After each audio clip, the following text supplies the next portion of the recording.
Listen, I am too excited about this interview. Today, I'm going to be catching up with one of my former students, Dana, and she is an educator. I mean, she's doing big things in the teaching world. So let me just go ahead and bring her on.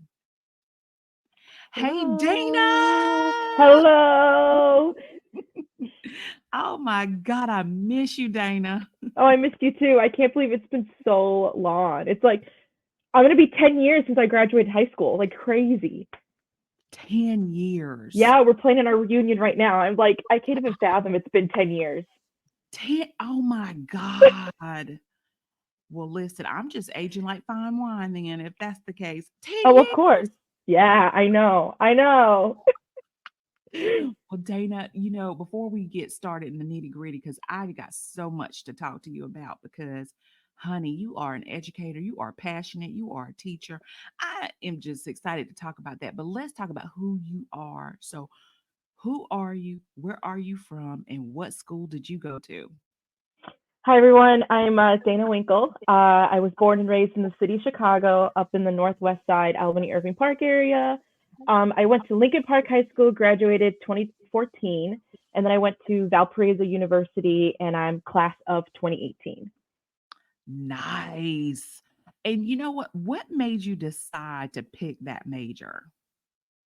So, yeah, I majored in secondary education and chemistry, but I also minored in math because I loved a little bit of math, but didn't really want to teach math. So I always knew I wanted to be an educator way before I started talking. My mom could tell the story. I would be rounding up all the neighborhood kids, doing school. I was always the teacher, making worksheets, making sure they're following the rules. So my mom's like, damn, she's going to be a teacher. We already know this is going to happen. But because I loved math so much, I was like, I'm just going to teach math until I hit high school chemistry with Miss Mahalik, who still works at Lincoln Park High School, by the way. She showed me the true passion for chemistry, and I was like, "Yep, this is what I'm going to do. I'm going to be a chemistry teacher." And here I'm at 6 years into the career. Shout out to Miss Mahal. How are Oh you, yeah. girl? That is so awesome. And I love chemistry. I'm gonna tell you something. My really good chemistry teacher in high school. I mean, she set me up for college for struggling in chemistry, but she was so no holds barred. I mean, she was really good. So, shout out to your chemistry teacher. Okay. Dana, describe your personality for us. Oh gosh. I would say I'm very bubbly. Mhm. I bossy, can be very bossy at times. But I think I'm very empathetic and caring. Like I like to take care of other people instead of myself first, which can also be my downfall. But I just like to make sure that everyone's okay, everyone's having a great time, everyone understands what's going on, and we're just all vibing. That's just what I love to do. So yeah, I think that's my personality in a nutshell. I think you're spot on with that. And you are a little bossy, but you're bossy for a good cause, okay? Sometimes, sometimes. And you know what, Dana, we always do this, and we will always say, give us some good news. What is something good that's happening that you like to share? So I'm currently in my sixth year of teaching. Can't believe it's been 6 years already.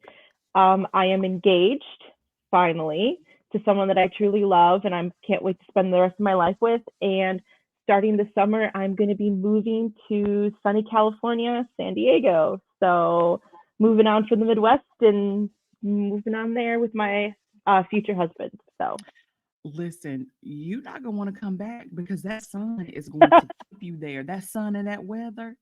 So you are trucking the winter boots of the Midwest and you going out to California. Oh yeah, I cannot do the snow. I can't do the changing of weathers. I'm ready to just try something new. So I'm super excited about that. That is amazing. Okay, so let's talk about any takeaways that you learned um, from, like, what are some takeaways that you've learned in high school that you transitioned over in college? I wonder about that, being that, you kind of have this, you still have this solid frame of reference and you're actually a teacher. So what would be a takeaway that you took from high school to college? Never afraid to speak your mind and ask questions. Mm. I would be classified as a teacher's pet in high school, but I was a teacher pet more like I just wanted to have fun with my teachers, get to know my teachers, and kind of use that to my advantage if some stuff happens regarding assignments, tests, and whatnot. Showing that I cared about what I was doing and I wasn't a lost cause. And I brought that into college. And Mm. I grew those relationships with my professors, went to their office hours, even if I didn't have any questions, just to sit there and do the assignment or just talk. And they all knew me, networked. So that's how I got my job where I'm today. That's why I got all my internships, I got all my experiences, references. And if there was a time where like, hey, I don't think I could take this test today. I don't feel like I'm ready. It's, oh, come to my office hour tomorrow. We'll take it tomorrow. Having that relationship in that sense is super important to be successful in college and also be successful in your career. Wow. Wow. So, you know, because you did have a lot of interest. We're gonna hop on college, but I think in high school, this is really valuable because you did a lot of extracurricular activities.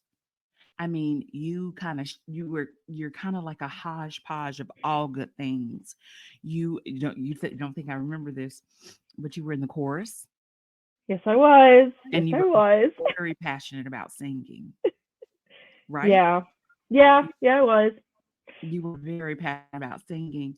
And then I met you during a outer school time program, and that was based in STEM. So you had all of these different things that you tapped into to help you cultivate what you wanted to do. Can you talk about, can you share with me something that you've gained from doing extracurricular activities outside school?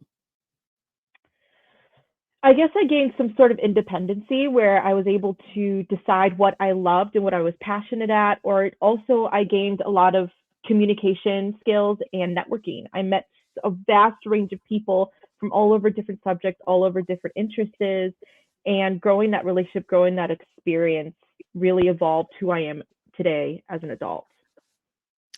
Oh my goodness. And talking about our relationship, let me tell you, I've had you since you were 14.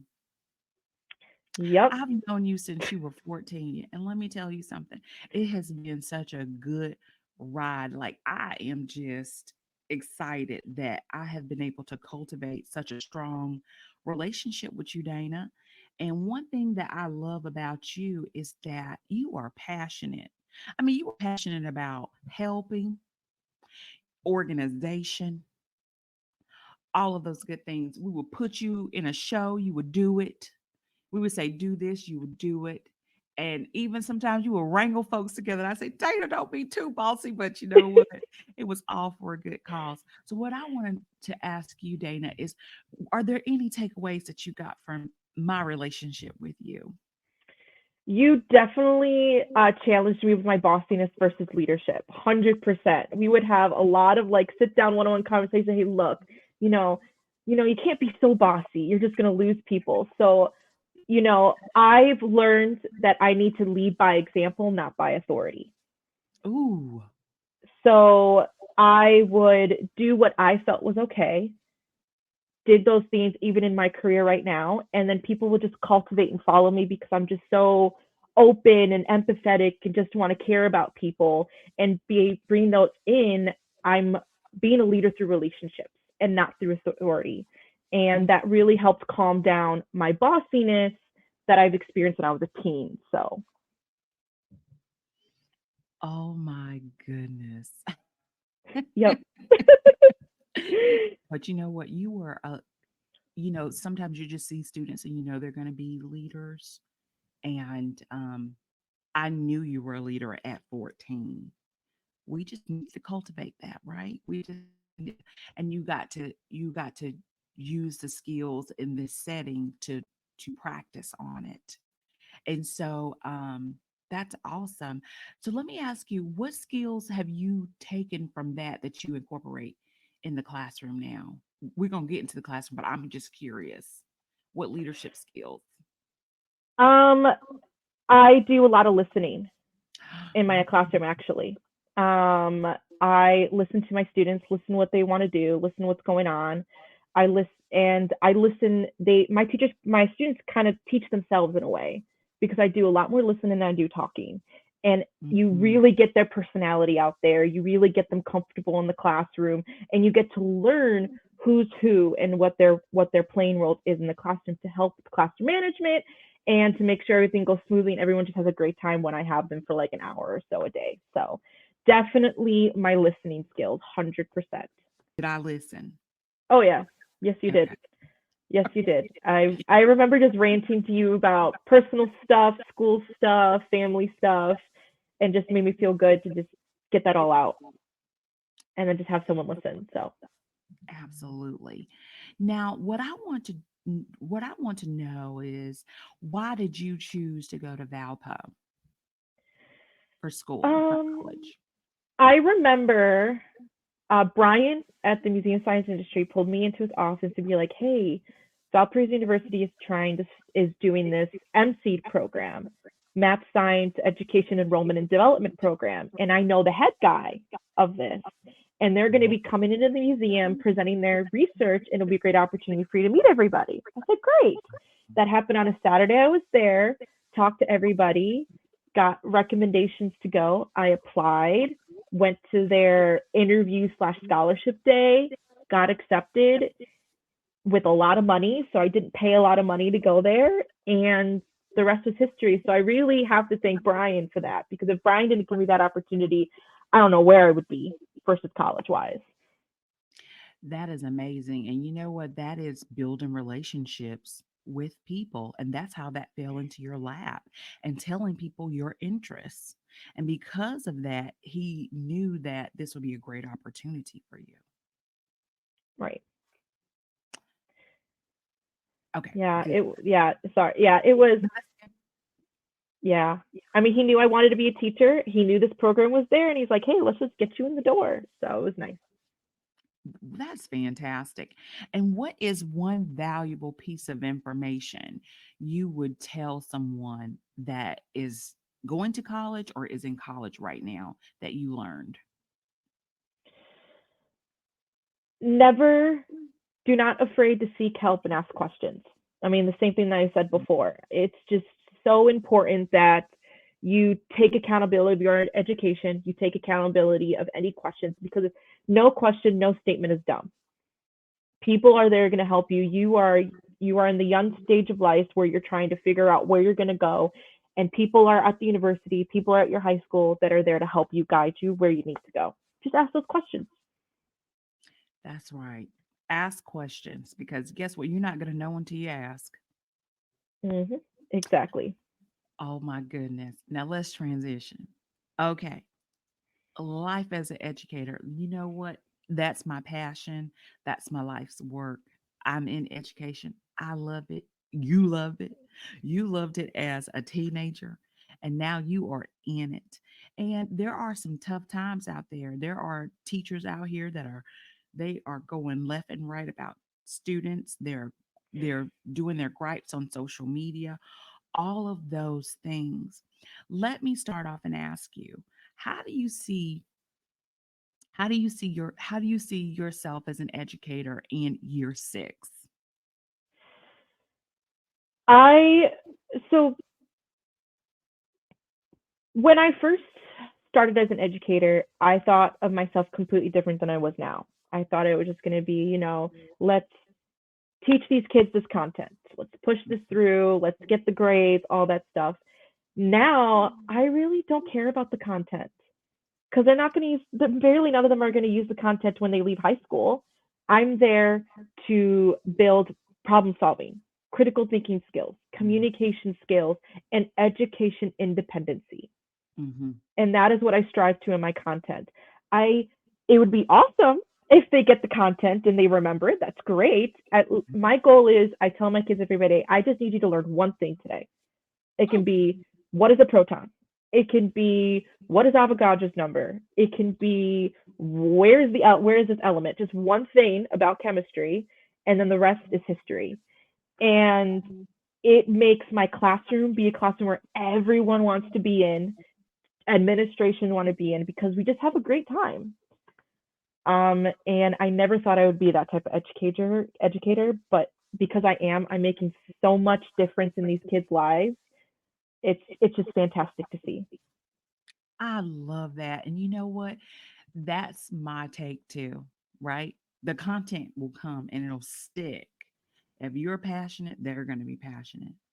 But it's about building relationships too. It's about, hearing and listening. And yeah, you're not going to be able to get to the fun stuff if you can't get to who they are first. So, so let me ask you, what is some advice that you would give to a first year teacher? It's okay to mess up. Mm-hmm. You're gonna mess up on something with the kids. You might get in trouble. Mm-hmm. You might uh, do something wrong, but that's okay. Education, no one can teach you how to be a teacher. Experience teaches you how to be a teacher. I made a lot of mistakes Mm-hmm. as a first, second, and third year teacher. I Mm-hmm. still make mistakes today. Mm-hmm. It's just you learn from that. You don't let that get to you personally, and you move on and you learn and make sure that doesn't happen again. That's absolutely correct. Learn from your mistakes. Dana, I made so many mistakes my first year teaching. I I fell off of the high chair in class and they laughed so hard. And I laughed too. I fell off the high chair, girl. I have a tiered classroom, so I have stairs in my classroom. I fell down the stairs my first year. So yeah, oh yeah. And I know that there are different challenges, in the school system, but I remember that the set of students that I was working with, it was really critical for me to understand who they were. Because let me tell you, over the summertime, and those students would come back, they would be initiated in gangs. Whole personalities would change.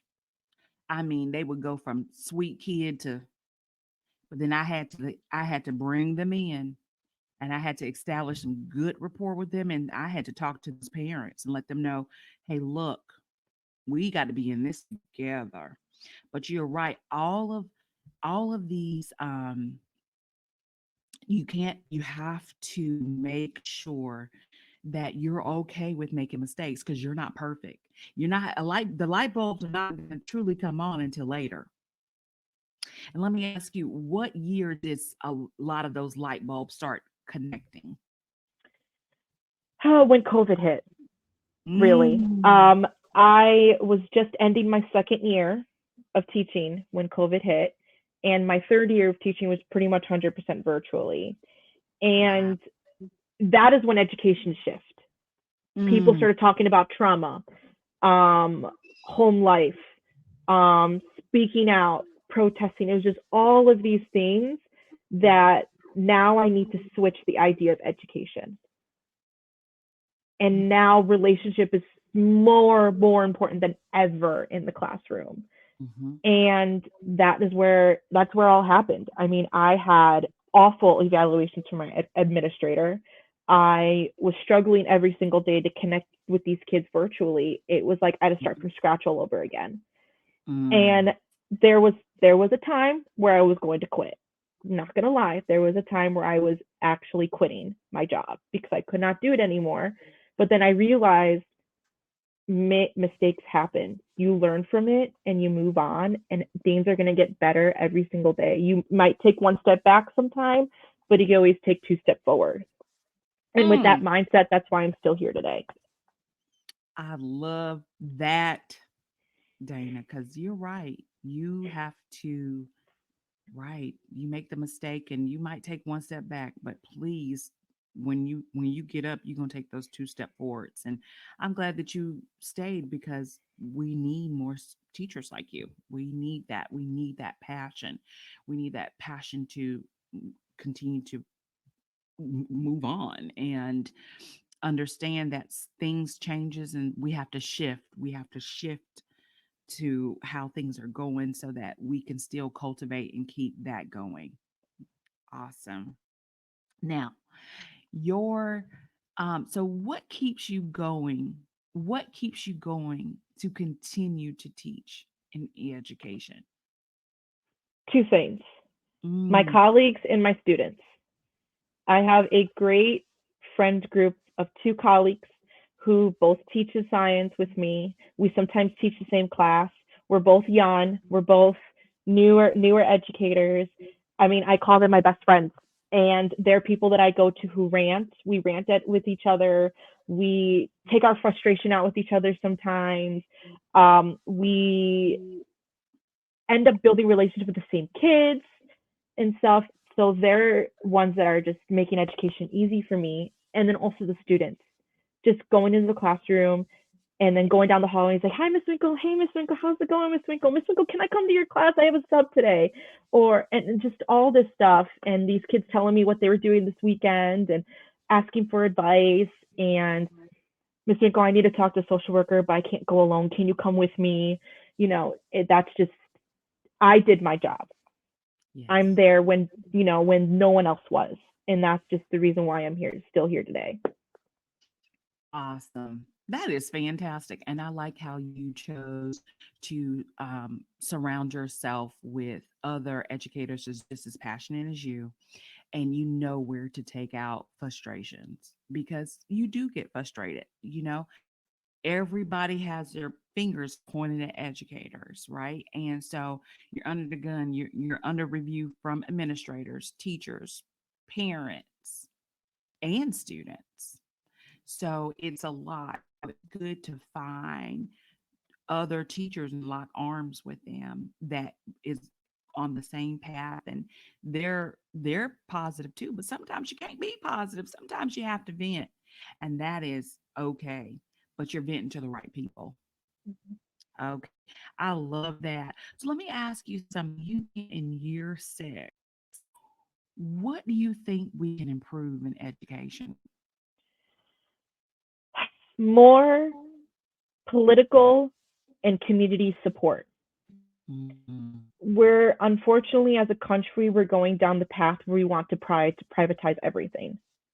We're putting so much money, so much energy into privatized schooling, either if it's homeschooling, virtual school, charter school, parochial private schools, but nothing's helping out with the public schools. And when we became as a country and we finally offered public education was meant for everyone, no matter race, gender, sexual orientation, any disabilities to come in. And mhm, we're shifting back to the idea of privatization. There's no money going to public education. There's money going to education, but not to public education. mhm, And that's just, we just need more money. We need more money to renovate these schools to meet the climbing technical revolution that we're going through right now, with technology being how it is right now and how it's going to be in the next 5 years. We need to mm, be able to pay our teachers so we can keep these good teachers in the classroom. We need to be able to pay for materials to help optimize learning for these kids. And mm. if we don't get the community and political people involved with this, it's going to be a tough road for public education specifically. It really is. It really is.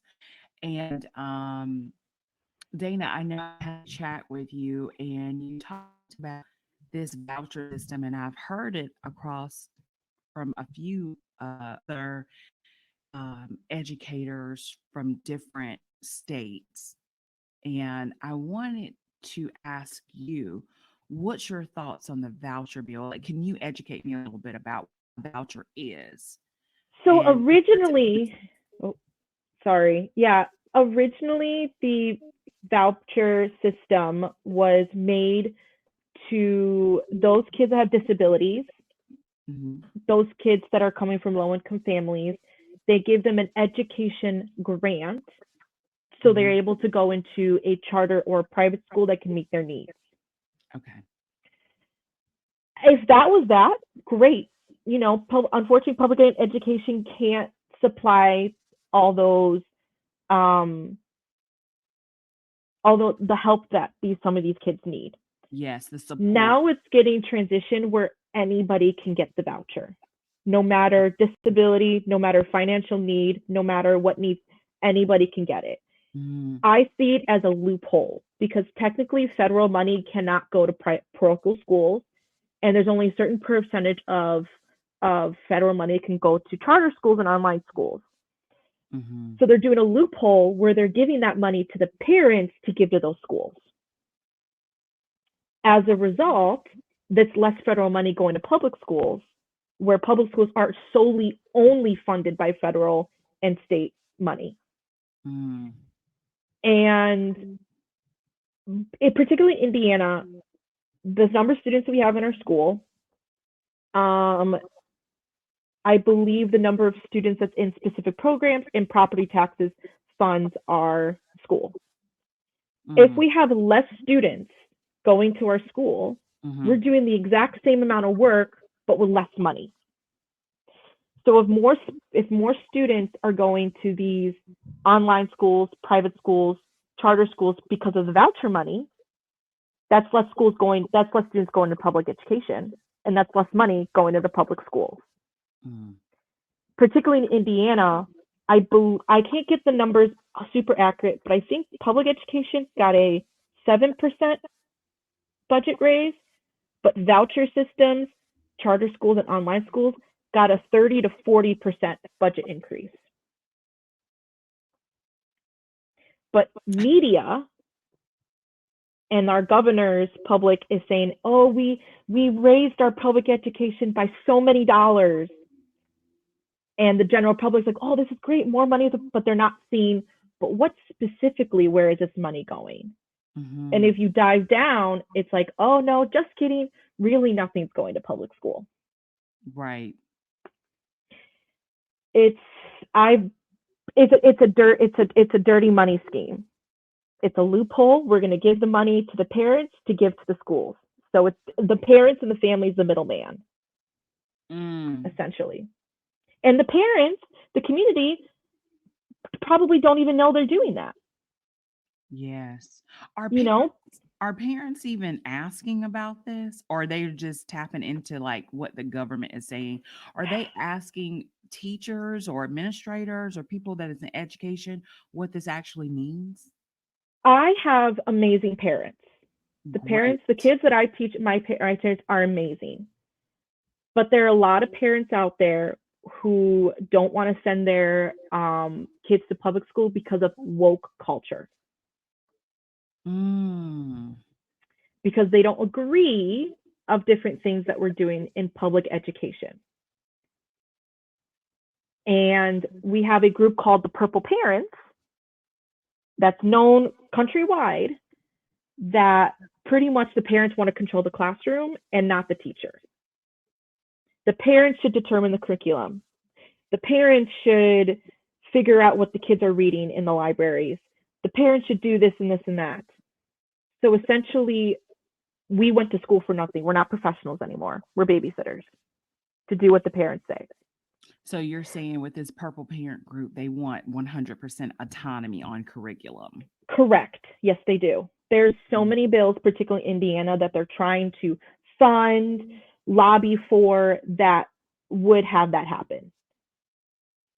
mm, And they don't understand that public school is not a religious school. Public school is not an only exclusive, it's inclusive with right. every religion, every gender, every sexual orientation.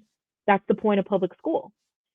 And if you have these views, send your kid to a parochial school, send your kid to a charter school where they don't need to follow state standards. They don't need to follow certain things that public schools need to do. They don't need to be inclusive, they could be exclusive. Because they're out But they there. don't want that because they want to control public schools. Mm, And it's so hard when public schools don't have the money to lobby bills that are public education positive, right. where purple parents have all that money that they can do. Mm, And it's just very sad. It's a very sad cycle, and it's making education harder and harder every year because it just feels like it's a fight to be viewed as a professional. it is because you don't see parents telling attorneys what you should be studying in law. Right. You don't see parents telling doctors what they should be studying for medical school. But there is a lot of great teachers that love, a lot of great parents that love the teachers. Absolutely. It's not everybody. But Absolutely. the problem is there's this one group that speaks so loudly that it Mhm. feels like it's everybody. Right. Dana, let me talk about the relationship you have with your parents because you said you love your parents. Talk to me about that. What So tell me some good things about them. I've had parents that were not nice. I mean, you're always going to have that. Yes. But I would get random emails. Oh my God, my son was doing your escape room last night. He was having so much fun. Thank you so much for making education fun for him. I'll get emails saying, I just appreciate you so much. My daughter talks about you all the time and is super excited to have you. And then I'll get parents coming into parent teacher conferences and be like, my son just wanted me to come so I can meet you. And so what I do, and I tell my kids this, I will talk to parents. I'm not afraid to do that. So on our grade book area, we go through Skyward, our RDS. I can send out progress reports via email in like 2 clicks. So whenever Mm, they take a test, grades are updated, those progress are sent. Nowadays, people don't talk on the phones anymore, they text. So I mm. text the parents that are failing. I will get 100% response back, be like, oh my gosh, I did not know. I'm very frustrated. I will make sure I get this on it. And the kids will come back Monday morning and be like, Miss Winkle, why did you do that? I'm like, why are you failing my class? Right. And then sometimes I'll get like, oh, can you please call me? But call me, and I said I'll call them, and we'll have a good conversation about what's going on, how to fix it.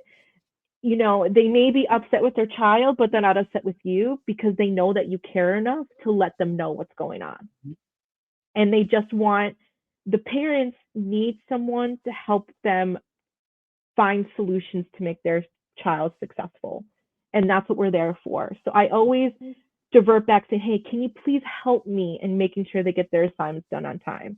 Can you help me make sure they study for their test? They want and that's just what I've learned throughout the years of parent engagement. Don't say all these negative stuff. Tell them how they can do to help fix the issue. Absolutely. Let's be solution focused because guess what? You all are working together to make this child productive Yep. and confident about their learning journey. I love that, Dana. I just love you. That's fantastic. Dana, that how does that make you feel when they send you those good emails? Oh, I screenshot and put it on social media. I'm like, hey, this is the reason why I'm an educator. I may have like 1,000 negative days where I'm just kind of like, I want to quit. I want to die. Just fire me. I just want to get unemployment. But those messages is like, this is the reason why I'm here. Because they're going to think about that when they move on. Be like, I remember this one time in high school. So it's just, that's the reason why I'm doing it. So, You know what? You're right because I have a second grade teacher. I absolutely love her. I'll see her and I think she's like a rock star. She kind of is. And she's my Facebook friend. She's my Facebook friend. So when we became Facebook friends, I said, I cannot believe this. I'm Facebook friends with my second grade teacher. But she really did. She took time out to get to know us as students and she cared. And she tapped into every single one of us and knew our personalities. And I just felt she was just, and I knew that being an educator, I tapped back into that. I was like, she was there for the right reasons. And I still remember her in second grade, my second grade teacher. Um, wow. So, moving forward, what do you think? Let me ask you about your classroom management, your classroom management style. It is definitely needed. We need classroom management. There is a fine line. You can't be friends, and you can't be it can't be a brick wall, and you can't be a jellyfish. I like to say you need to be firm but fair. So, what's your ideology on classroom management? I would like to say my classroom manager is pretty great. I have administrators just want to come to my classroom just because sometimes students just love being in my classroom. And because I'm still young and I look young, kids try to take advantage of it. So I start off as being a complete B word. I'm very mean. I'm very mean. You I'm got it. very stickler with my rules, very mean, building those relationships. But once I have the kids wrapped around my finger, we'll have a great time. I'll That's lay off. And I have kids like, Miss Winkle, I thought you were going to be an awfully mean teacher, but you're like one of my favorite ones. I'm like, hey, if I didn't do that, do you think you would listen to me? They're like, oh, no. I was like, why? They're like, because we have respect for you. I'm like, exactly. So that's how I do my classroom management. right. And I feel each group of kids are different. Each period's completely different. For Mm-hmm. example, what I have right now, it's actually last trimester because my school's in trimester system. So Mm-hmm. I teach different classes every trimester and I get different kids every trimester. So my last trimester kids, my fourth period class was not great. Not great. The kids didn't want to do any work. They didn't want to learn. They didn't want to do anything. So I had to be more strict with them. Mm-hmm. There's no messing around. But my second, my third, my fifth period class, oh, we had so much fun. We would Mm-hmm. go on side tangents. We would talk about what's going on. And then, like, okay, guys, we got to get to work. And they'll get to work. No problem. No questions asked. For my fourth hour, it got to the point where I had to be like, okay, guys, I'm done teaching you. Here's a video. You learn it on your own. I'm not going to waste my time anymore. And sometimes you have to do that because they're not going to respect you as a teacher. I'm not going to waste my time with You're them. right. You're right, Dana. And I think what you're saying is this, and I'll sum it up too for you. You have to be consistent with good habits. You can't start off with a party and then want to get strict. You have to start off with, I say it's 21 days. 21 days of consistency. Let's start off with these good habits. These are the norms of this classroom. These are the expectations of this classroom.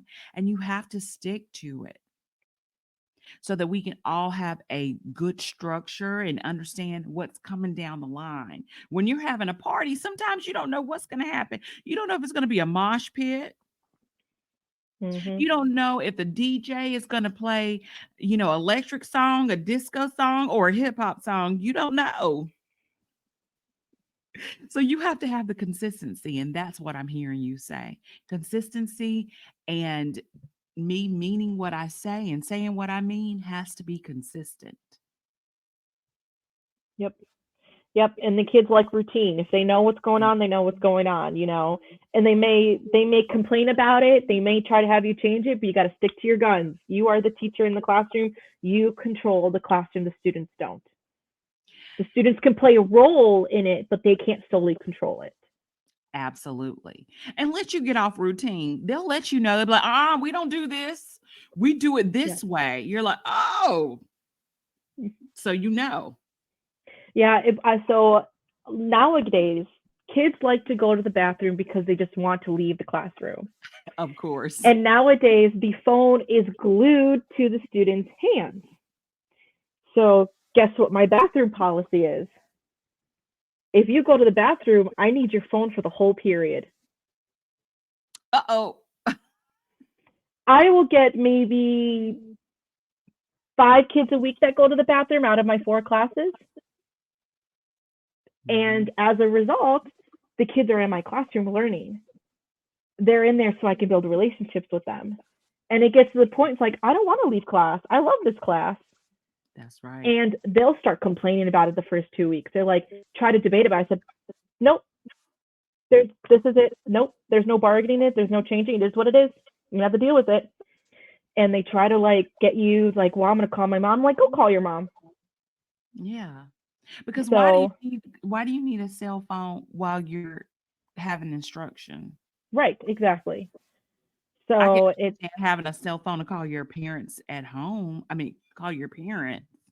You know, you need to come pick me up around this time and all that stuff. But when you're in the classroom, you should be learning. exactly. So it's and then now later on they start to understand.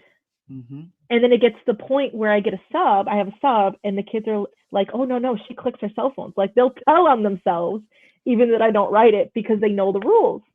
So, yeah. I love that, Dana. Wow. Okay. Summing up, where do you see yourself? Where do you see yourself in education within the next 3 years? Um, that's kind of a hard question, I guess. Um, Mhm. I I'm gonna be do something with education. I don't know if I'm gonna go to the administration route because I feel like we need a lot more better administrators Mhm. that likes to build relationship with not only their staff but the students. And I Mhm. feel like that's lacking right now in the education system is admin that actually cares. Yes. I don't know if I'm going to do that, but I know I'm going to do something with education, Mhm. either in the classroom or in the office or whatnot. But I know I'm going to still be in education of somewhere. Wherever education takes me, I hope it just welcomes me with open arms. I can see that. I think you and I are going to still be talking about education 3 years from now and 10 years from now. Yeah, And I will say this, I have a little passion project that I'm doing that I want you to be a part of. I want all my former students to have the gift of information that you need to pour that into the students I want to cultivate. And that's really cool. you are going to be part of it. I hope that you can come in with your passion and your good energy about learning, about just being there. I love that. All right, I love it. Okay, so what is your passion now besides teaching? um Let me tell you something. What is your passion now? Um, I started discovered the passion of reading, Mm, particularly with my two colleagues right now. We're in like our own little book club. So we'll read the same book and we'll talk about it during lunch or during our breaks and whatnot. Um, and because I discovered that I have an anxiety disorder, mhm, so I have to the point where it kind of gets crippling anxiety, and it gotten worse as being an educator because of everything that was going on in education and mhm, stuff. It kind of festered some more where I had to start going to therapy for it. mhm, And I use reading as an outlet for my anxiety. It kind of mhm, takes my mind off of it and puts me in a different world. mhm, And being able to share it with fellow educators who think and do the same thing as me is mhm. fantastic. So I think I did my statistics on Goodreads. I think I could pull it up right now. In the year 2023, I had read 27 books and over 15,000 pages. So What? I would say reading, yeah, I say reading is my passion. I just love to read. So, What is 2 or 3 of your favorite books that you would recommend? so I read romancy books. Oh, I love it. You So have to. You teach chemistry. I mean, it can all be nonfiction. right. Um, right now, my colleagues and I are finishing the book series of A Court of Thorns and Roses. It's a 5 book series.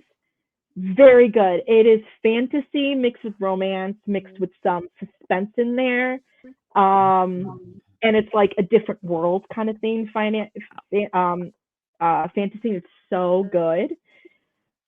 Then I would go ahead and recommend my personal favorite I was in high school is Divergent series. It's a very innocent, young adult teen fiction dystopia world that took place in Chicago after the war. That's also really good as well. And I would also recommend for those that are old enough who are Harry Potter fans, read a fan fiction called Manacle. It is very dark content. It's pretty much Harry Potter mixed with Handmaid's Tales, and it's pretty much what happened in Voldemort one and not Harry. And everyone's dead. Harry, the Weasleys, the Phoenix, the Order of the Phoenix are all dead, and the Death Eaters and Voldemort won. Wow. So, and it was such a good book, and it's a very long book. I think it had about 800 or 900 pages, and it's free because it's a fan fiction, and you can just download it online. And that was really good as well. And that's something that my colleagues and I read too. So, but that's only if you're older and you're okay with the triggering, because it's very dark. It's pretty much Handmaid's Tales. So if that's triggering to you, you may not want to read it. So, I want to talk about your humanitarian nature. What motivated you to volunteer your time as a teenager? You are humanitarian. You love to volunteer and help. What motivates you to do that? Um, so I think that all started with the museum. My mom was trying to research things to get me out of the house because at the time there were some marriage problems. I mean, my home wasn't the most positive thing at the time. So my mom was just trying to find things that can cultivate my learning, get me out of the house, and kind of talk to people. And she found the museum, and it was completely free. They didn't cost nothing. Just we had to make sure we got to the museum, we were able to get to the museum, we were able to leave the museum. And that helped because we were going through some financial issues as well. And it just spiraled from there. I feel like before the museum, I was extremely introverted with people that I wasn't comfortable with. In the classroom, I was still getting the check marks, talks too much, talks too much, talks too much. But I think my issue was I found easy ways to talk to people, but didn't venture out of my comfort zone. Hmm. And being able to go to the museum really venture out of my comfort zone, talk to kids I would not have ever talked to, ever gotten to know, ever if I didn't expose to that, and just getting all these opportunities. And I felt it in a way, take advantage of it. Hmm. Who knows? I may hate it, but at least I did it. Hmm. At least I experienced it because I can never go back.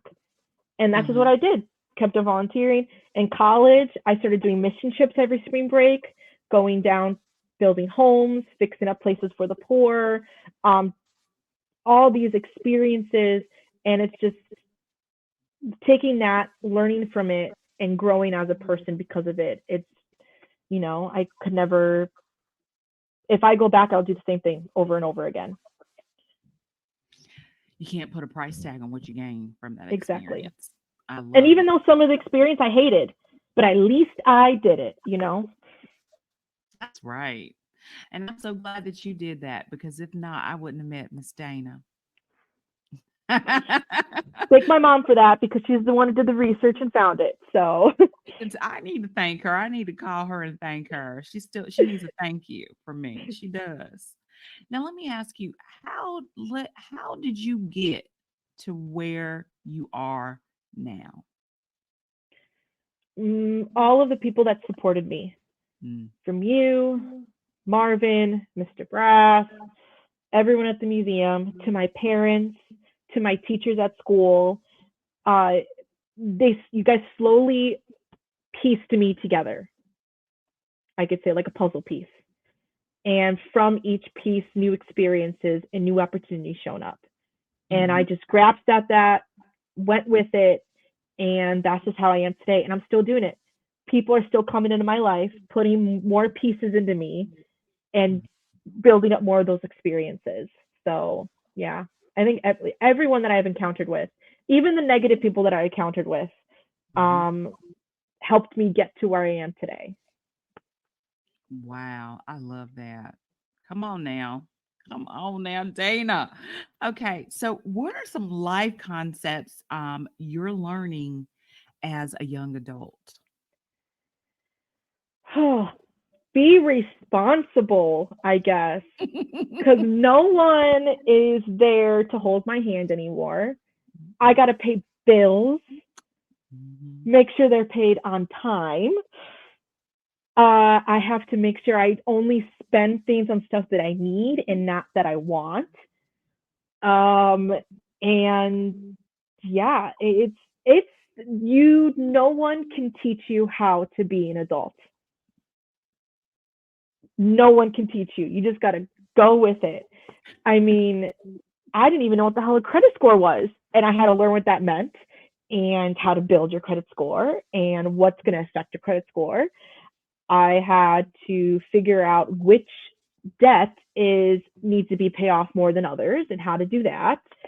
Um, yeah, it's a lot, but day by day, day by day, and I've learned that if there's a situation where I can't make a payment, give them a call. Mhm. The worst they can say is, "Oh well, you're gonna have to pay it."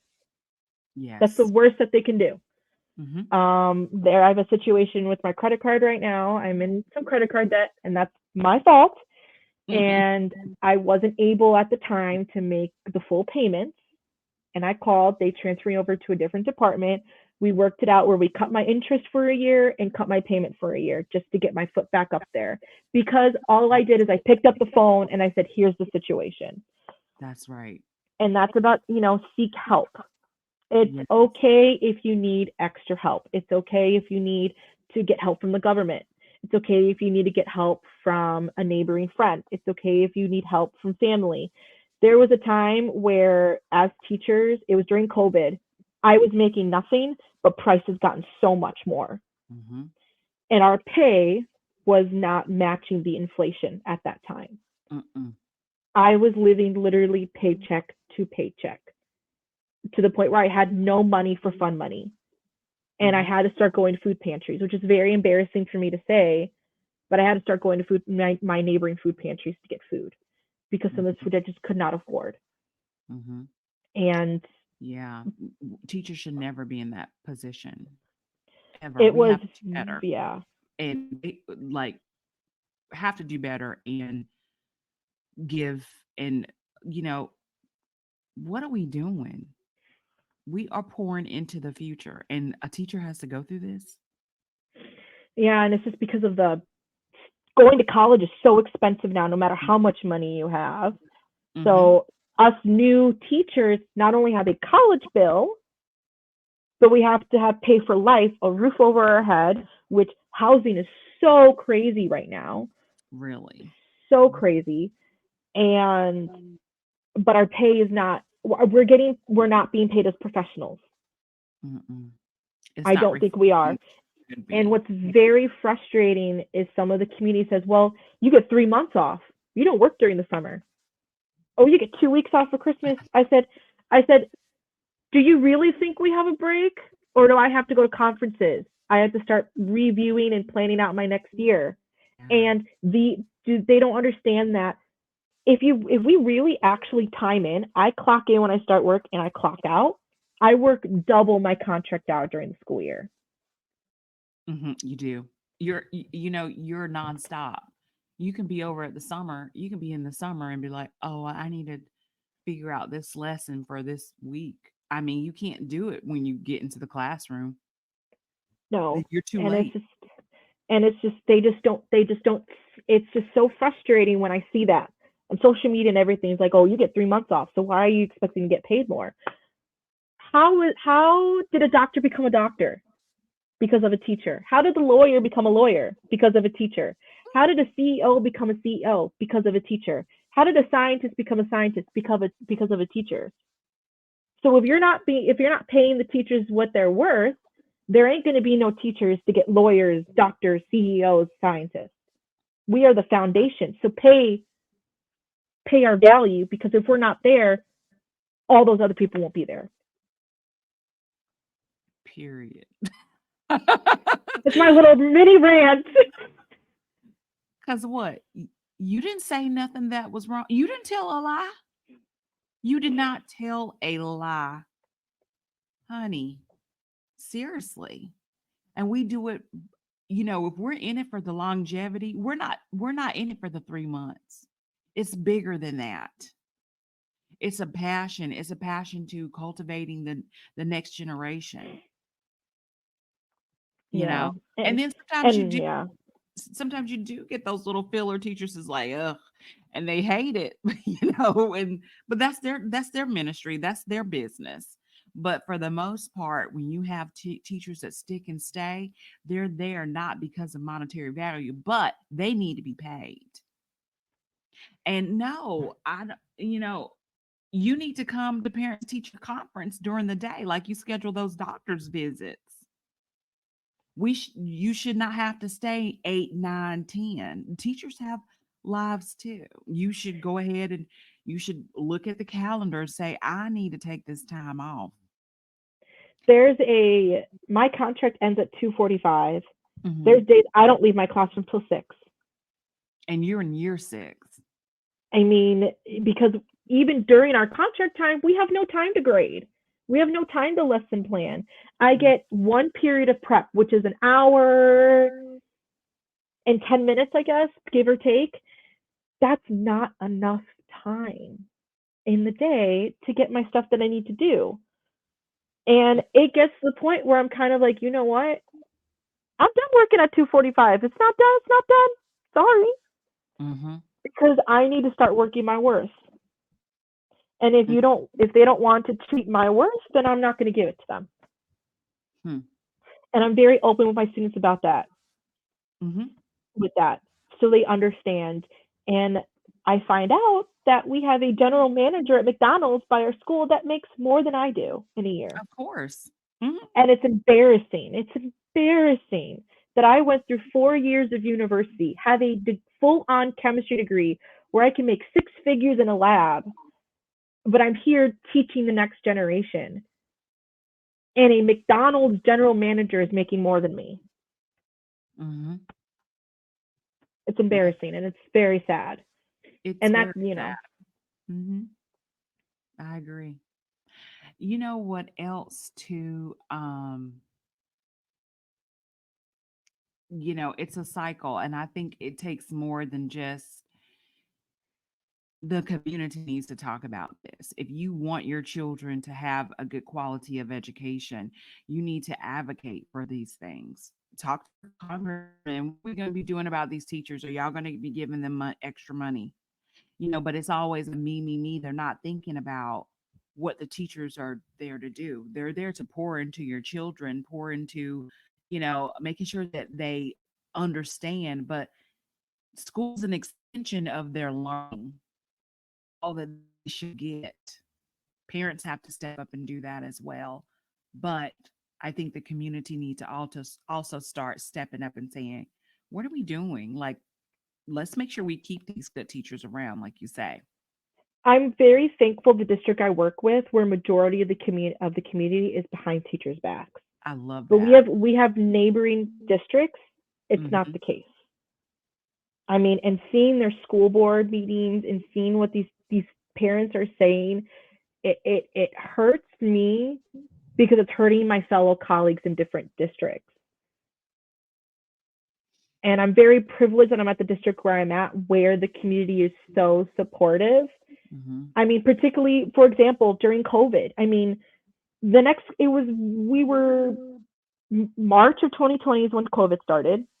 Hmm. We had to go back to school August of 2020. Hmm. We had districts going to school board meetings to figure out if they're going to be opening virtually or not, saying that, how dare you close off school? We're going to make sure we do this and this. It got to the point where there's one district that was needed to go through a referendum, said, if you're going to make our kids wear masks in schools, we're going to vote no for the referendum. Mm. Our district was one of the only districts at that time that all the parents says, yes, we need to be virtual. Here's why. And majority of the reasons was to be safe for our teachers. Our teachers have families too. Thank you. And it was just and yeah, we had a handful of parents come in and said, well, my student my it's not healthy for my kid to stay at home, which is very valid. I mean, it got very toxic sometimes. And they like, and they thrive very well to be in school with people. But the parents that thought were so supportive for those other parents. It was a very positive. Nice. But if you see the other district, it was not. It was like, how dare you say, like, it was arguments and arguments. It was very toxic to the point where superintendents were walking out. They had to close the school board meeting. Like, it was just, but I was very privileged that I was in a district where everyone cared for each other. That's that's needed. Yes. And I think that's why we kept a lot of our teachers. We lost a lot of teachers, but we have that kind of family going on. Absolutely. Wow. Dang, Dana. It's just so much, and we're just doing as little. We're just doing our part, right? Yeah. And we're just doing our part. And like you said, going back to touch on, you have a life too. I had a wake up call like year three. That's when I went into the classroom and I said, my first day, I said, I don't know everything. You don't either. And I'm gonna make mistakes and I'm gonna mispronounce words. Sometimes my dialect, I'm country. Um, and some things I'm gonna say, let's look this up. I'm gonna have to look it up, because it's so much information that I have to give. It's so many disciplines. I'm teaching chemistry, I'm teaching biology, I'm teaching physics, I'm teaching geology, you know. Sometimes I'm going to have to, you ask me something, I may not know it off the cuff. So I will look it up. And if I don't know it, I'm going to ask someone. If I don't know it, I'll ask someone else. I mean, that's just how that goes. I'm going to throw out a lifeline. And if you find someone that knows it, let me know. And Right. I tell you, that was a wake up call because you don't know everything. And also when it came to grading, sometimes I said, I I had a conversation. I said, I think I'm entitled to a life outside of school. And then I described to them the kind of life that I want to have. Like, I want to be able to go home and have dinner and not have to grade papers while I'm having dinner or watching TV. Or, I want to be able to spend time with my family without thinking about that I have to grade papers. So this is what we're going to do. And I implemented a rubric system, and I implemented the times, like this is the turnaround time for test. These are the turnaround times for homework. They knew when I was going to give it to them. I told the parents, because you are entitled to a life outside of school. Correct. Yeah. Absolutely. And I'm very communicative with my students. Like, I may not get your test graded for another couple days. Here's why: my contract ends at 2:45. I can't guarantee that I'm always going to be stay after 2:45. I have a life outside of the classroom that I need to tend to. 9 times out of 10, I don't bring anything home. I don't even bring my work laptop home, Mm-hmm. and I just go home, cuddle with my cat, and read. Do something that's not work related, and just relax. The grades will get done. They will get done eventually. Yes, they will. So, and They that's will. why sometimes I have to plan my class where it's like, oh, the kids are going to be doing an activity today. I don't need to teach. I use that time as a dual prep time and helping. So I'll grade while I'm helping, kind of a dual situation that way. Oh, this is a work day for my kids to catch up. Another kind of, okay, let me get the grades done kind of thing. Because Mm-hmm. we also have to plan that out as well. Mm-hmm. And you are good time management. Girl, you be on that time management. You are good at that. You've been good at that as a teenager, as a young adult. You were good at that. So it's good that you're implementing that too in your structure, in classroom management, lifestyle, work life balance. That's awesome. Well, let me ask you this, and you don't have to I'm not trying to get all up in your business, but I think it's really important for young people to know that we all struggle with something sometimes. And I just want to know, what are you still struggling with that you're working on improving? Self care. Mm, Because as a teacher, we sacrifice so much. Um, if we're all good teachers, want to make sure everyone's taken care of versus themselves. mhm, And I got to the point in my life where it became very toxic. mm. where I wasn't taking care of myself. I wasn't doing what I loved because this is what I want to do. I was always we, you, not I anymore. And I needed to become I, and I needed to learn how to say no to things. And it got to the point where I didn't do self care. I stopped loving myself. I stopped taking care of my health, and it started to spiral to the point where, you know what, I need to go to therapy. I need to figure this out. I need to find a balance of being empathetic, but also being selfish at the same time in a positive way. And I'm still working on that today. It's a lot better than it was 2 years ago, but I'm still working on today, and I'm in the process of figuring out that good balance. And I've said no to a lot of things, ironically enough. There's times where my corporation may want me to do a presentation for professional development, and I would go, am I going to get compensated for it? And they say no. I says, unfortunately, thank you for thinking about me, but I'm going to decline. You know, there's other situations where they want me to run concessions for something. Thank you for considering me, but I'm going to decline. Old me, I would say yes, yes, yes, yes, yes. But I know my worth, and I'm going to make sure what I say that I'm going to do is valuing my worth. Hmm. So I love that. Okay, now Dana, you dropping I gems. became I became a yes man to a more of a no man, but with a little bit of yes, I guess. I love it. Oh my God. Let me ask you this. What's the best advice that you've ever gotten? I think I said this before, but it came from you. Mm. Um, it was more leadership, lead by example, not by authority, pretty much. Mm. That was probably the best because it kind of honed into the idea of like, if I want to, if I want to lead something, be a leader of something, I need to not demand. It needs to be a conversation, an altogether conversation. What are you thinking? What are you doing? Leading, facilitating that conversation, facilitating that role. So lead by example in that sense, and not authority. Just because you're a leader, you're not an authority figure. You'll never be an authority figure. If you want a positive environment within whatever you're leading, there is no authority. We are all team players. Yes.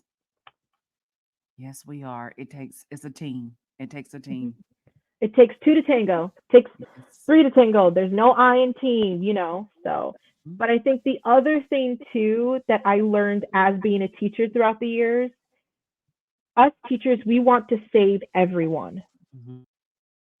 But you have to remember, we can lead the horse to water, but we can't make the horse drink the water.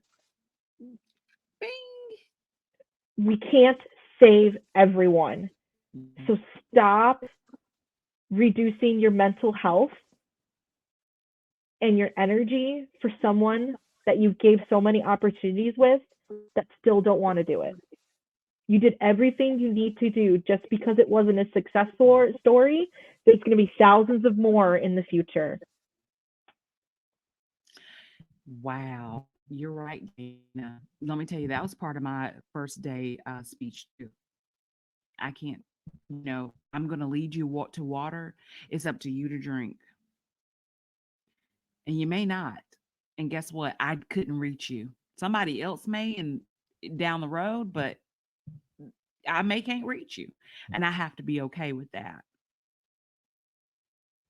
But guess what? You can reach the majority, and it's the slight few that people kind of they kind of get wound up over. But hey, you're fussing over three of them, but you got a whole 20 of them that's on board. I'm Exactly. focusing on that 20. I'm sorry, I'm focusing on that 20. I can't Right. And this time. that's so I'm a mentor right now for a fellow teacher who's new to the district. So I Love get it. assigned to be your mentor, and that's something we're talking about now. Like, Mm. just because you have 3 or 4 Fs and they don't want to do any work and you've given them all the opportunities, stop using all your energy on these 3 students because it didn't work and it's not going to work, and move on to the other 80 kids that care. That's it. You're not leaving them behind. They're choosing to be behind. That's it. That's it. Because And yeah, you can go ahead and you can tailor their instruction, their assignment to them, differentiate the assignment. But guess what? If they say no and they continue to say no, they said no, and you call parents and the parents are not supporting you, then guess what? I just don't know what I this kid may not be. I can't move this kid, and that's something that I had to learn too because that was hard. When I got that, baby, I soared. yep. Hmm. Hmm. Wow. So let me ask you this. What has contributed to your internal motivation? I guess seeing the outlook of things. Mm, I got kids coming back after they graduated and telling me what's going on. Specifically, I had this one student who academic failure, mm-hmm, didn't respond well to staff, had mm, did not respond to authority, but for some reason she latched onto me. mm-hmm. She got over 100% in my chem class, Not over a 100%, not just a C, B, or an A, like an A plus plus. And she responded to my discipline. And it got to the point where other teachers, other admins started to see it, and they were like, "Hey, can you help me out with the situation?" She did that? Are you kidding me? Oh, I'll definitely have a conversation with them and be like, "Hey, you and me need to have a conversation." And she's like, "Oh, what did I do now?" I'm like, "You know what you did, mm-hmm. and do you need me to say that word?" And she's like, "Please don't say the D word. I am so disappointed in you." Yeah. And that student now is a junior in college majoring in chemistry with a 3.5 GPA.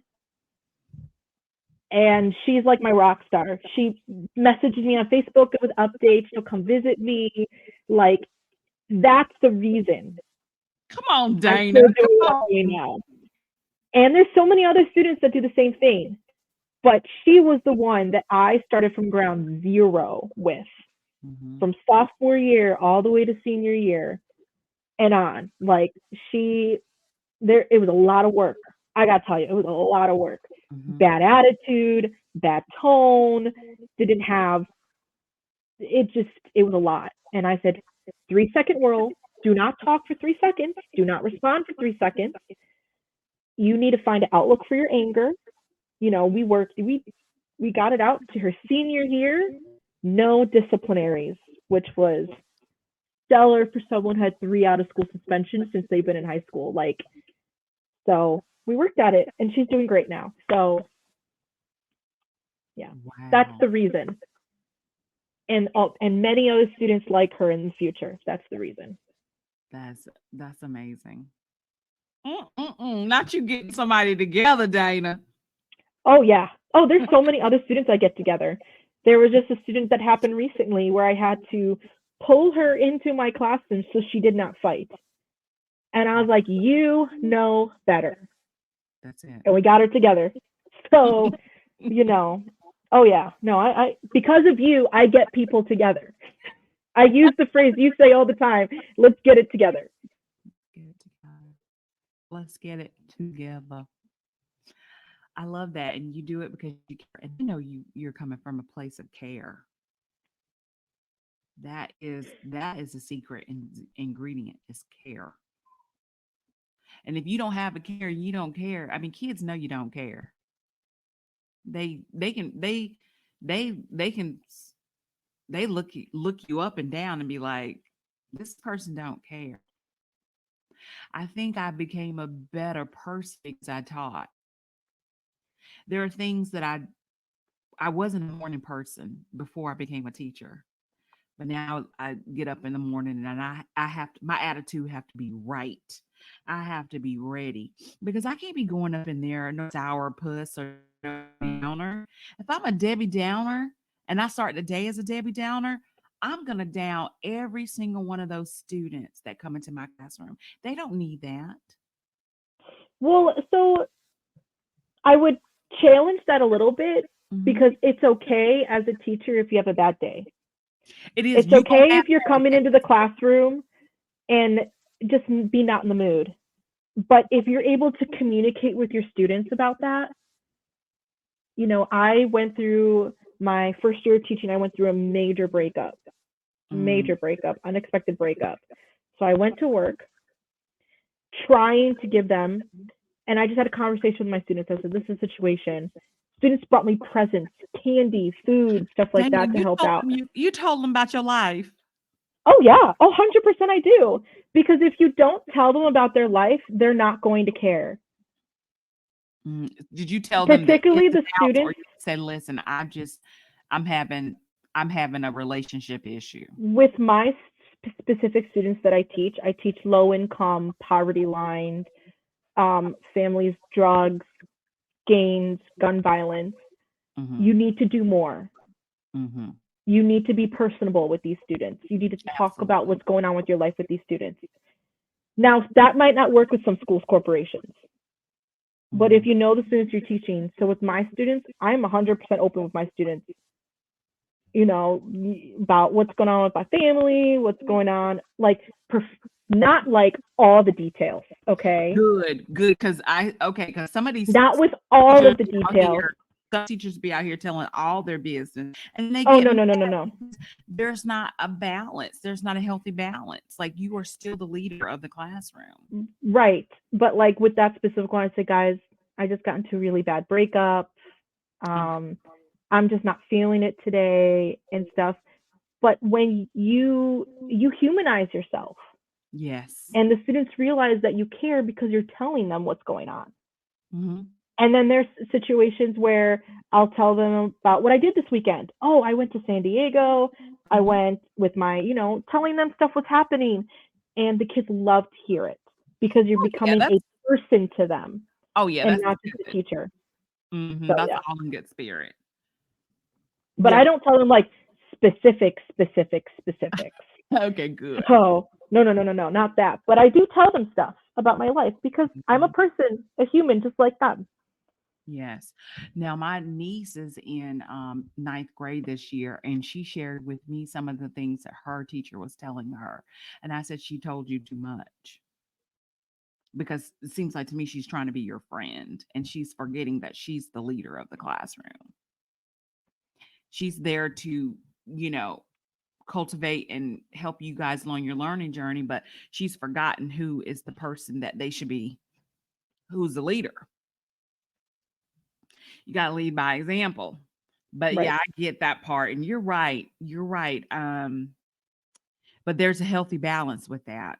But you still can't go in there and be Debbie Downer every day. You had No, to no, get no, over no, that no. breakup. You had to get okay. I'm here for y'all. I love y'all now. Okay, I'm getting through it, y'all. But you couldn't go in there Debbie Downer every No. day. They'll And be you like can't be a trying to celebratory twink. to the point where it affects your classroom management and it affects your leadership in the classroom, Mhm. where you start losing the respect of the kids. But if Absolutely. you're very open with the students about, hey, I'm just not feeling it today. I'm just having a really bad day because of this. So let's work together Mhm. so we can get through the day. And Mhm. then now you're putting them as a role as a helper Mhm. Oh, and stuff. absolutely. So just, I mean, it's okay. We all have bad days. Just don't let that affect your professionalism and your leadership in the classroom. Yes. Now I'm glad we cleared that up, Dana. Because you know what? Because you know what? I was open with y'all a lot. You weren't not specifics though. I wouldn't think it was like that. I feel like it was perfect enough where we built that relationship and that trust, where Mhm. we felt safe where we are. Mhm. And and you'll know your group. You know how deep you're going to go and how not deep you need to go. Mhm. And it's just a revolving door. And if you are closed off You don't want to talk about your life with them. You don't want to hear their life. You're not going to get anywhere. You're not. They want to know if you have pets. They want to know if you're in a relationship. They want to know what you do on the weekends, not as specifics, but they want to know you Yeah, just as we want to know them.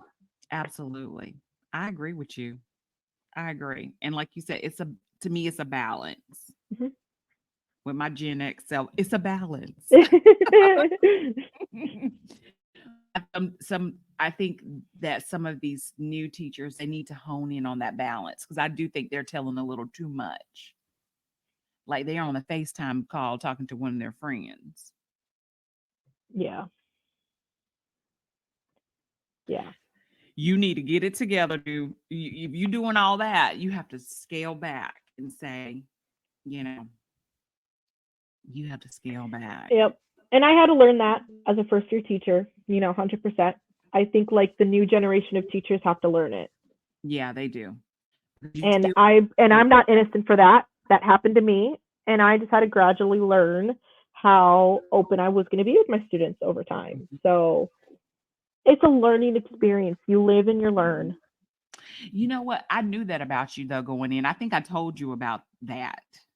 I think I told you about that particular when you went into teaching. I said, you know what, Dana, you gonna have to peel back.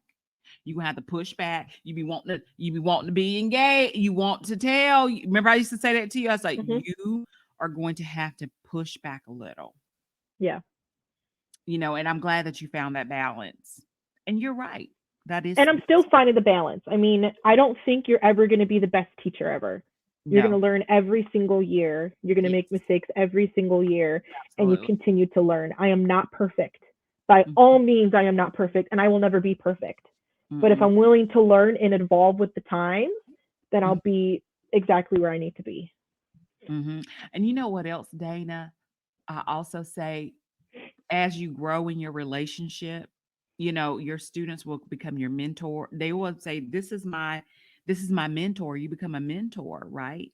And then as they grow and they get older, there's a whole nother relationship. There's more that I share with you now than I would not have shared with you. Hmm. So it comes with time. You like this is I know this person. It comes with time of developing. And then also the maturity level that you're at. So now you're an adult and I'm like, "Oh yeah, it's going to happen." You're like, "What?" Mhm. Let me tell you about a time, so it's but sometimes with the new teachers, they're putting all the layers on this 12-year-old, 13-year-old, 14-year-old, 15-year-old, this teenager, and you can't do that. You You got just to peel the onion. you got to Peel the thank onion. you. Whoa, peel the onion. Struck reference. That is, you have to peel the onion, and that's what it's about, peeling the onion. Okay, now, what do you look forward to in the future? um, I look forward to. That's like a tough question, I guess. I look forward to continue learning every single day, and I look forward to evolving into a newer Dana every single year. I'm excited to see where my life goes with my fiance, soon to be husband. I'm excited to see if we're going to start having a family and how that's going to look. I'm excited to see where my career is going to go, where his career is going to go. Um, there's just so many possibilities, and I'm open arms with anything that comes my way. That's perfect. And this is what I'm looking forward to with you and I. I hope that I'm going to be a part of your life. I want to meet this fantastic fiance. I Oh, want to you're meet gonna love him. My mom loves him. My dad loves him. Everyone loves him. So yeah. good. Um, I am really excited about meeting him, and then I'm just excited to see where you are going to take your life because what I love about you is that you're constantly improving every year. It's like I think we're on Dana 6.0 now. probably Dana 50.0, let's be honest.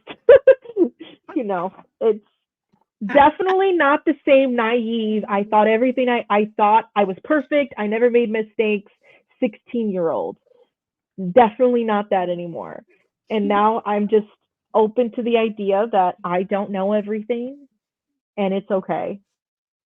Mm-hmm. Mm-hmm. Dana, you are the best. I try. I'm not always the best, but I try. You are fantastic. Dana, you are the best. And I'm just so thankful that I have been a part of your journey. It's like your life journey, your educational journey, and your life journey. And this has been fantastic catching up with you. And I have to say to everyone, like, subscribe to this channel. We're talking about some good things, good nuggets. And this is Catching Up with Dana. Bye, guys.